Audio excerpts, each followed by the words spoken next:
বনের সবাই দিনে ক্রিকেট খেলে আর বেচারা প্যাঁচা কোটরে বসে মন খারাপ করে, কারণ সূর্যের আলোতে সে কিছুই দেখে না।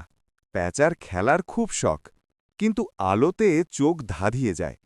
তাই বনের অন্য পাখিরা তাকে নিয়ে দারুণ হাসাহাসি করে।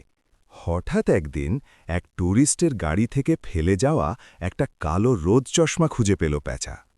কৌতূহল নিয়ে সে ওটা পরেই ফেলল। চশমা চোখে দিতেই একদম ম্যাজিক। রোদ আর চোখে লাগছে না, দিনের বেলাতেও সে দিব্যি সব ঝকঝকে দেখছে।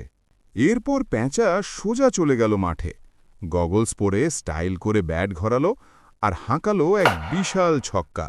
বাকিরা তো অবাক, প্যাঁচা এখন বনের হিরো, দিনে ক্রিকেট আর রাতে ডিউটি।